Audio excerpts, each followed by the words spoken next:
last week, somebody asked me if they could get an N-word pass. Yeah, they just sent me an email. If I send you $50, can I get the N-word pass? And I thought, why pay me $50 when you can be racist for free?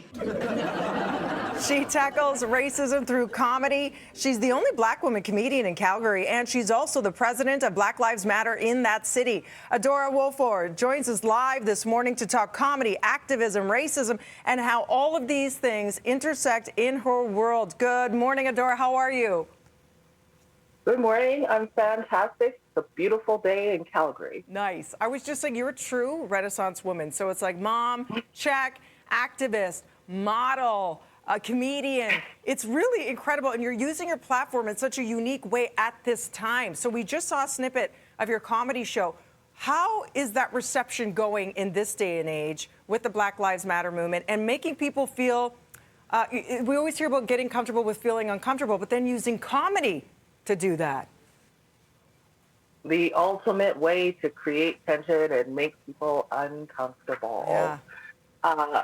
People are becoming more and more open to hearing me talk about my experiences with racism. Mm-hmm. So I always think that it's interesting that people are like, well, why do you assume that your audience is racist? And I'm like, I don't know them. I have no idea. But we usually find out by the end of my set who they think is racist, and it's usually me. So now people are really beginning to be like, oh, this is not her attacking. This is just her talking about her crappy experiences with racism, because I don't know any good experiences with racism that BIPOC people are having.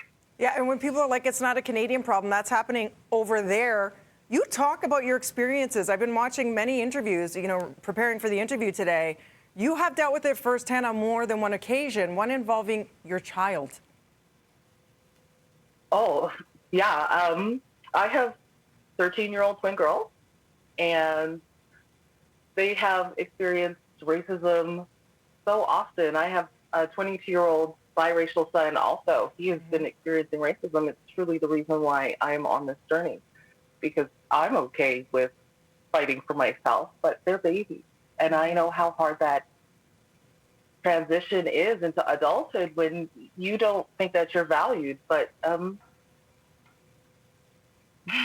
of the things that my children have faced are, in daycare, I've watched another child call them poop. And I was like, I think that this is racism. And by the end of the week, my children were kicked out of the daycare. Oh my gosh. So we were scrambling.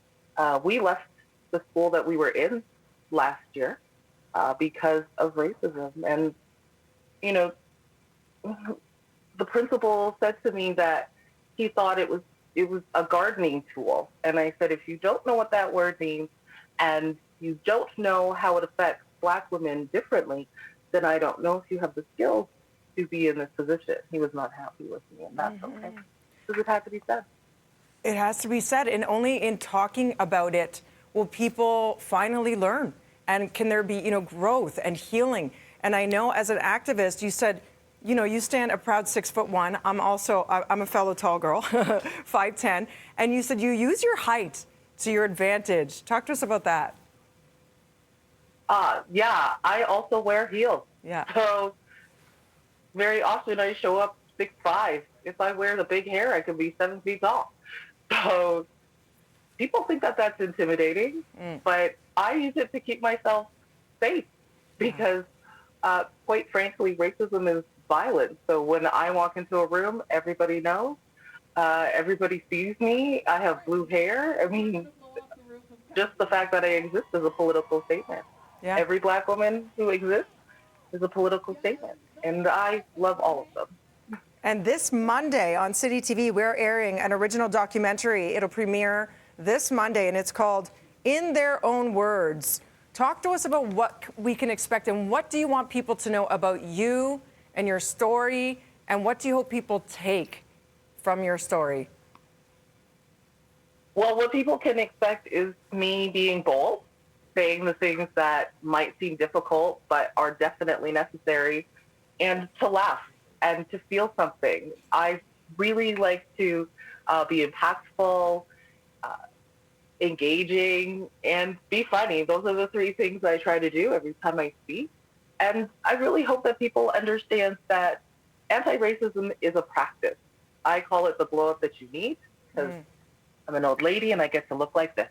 But also, I think that whatever you have, you can use it to impact the world in a positive way. So nobody thought that, somebody showing up looking pretty, making jokes was going to be impactful in the world. But I'm just being myself, and I want things to be better. So whatever you've got, put it out there in the world. I didn't think that I was going to be a comedian, but apparently sometimes I'm funny.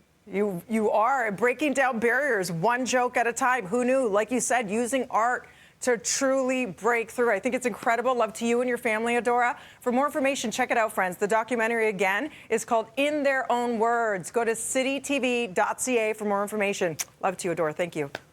Thanks, Claire. Good to see you. Want more inspiration? Coming up next, he is the survivor of the Humboldt tragedy. We have got Ryan sharing his struggle with mental health in the hopes of helping others and his return to ice right after this.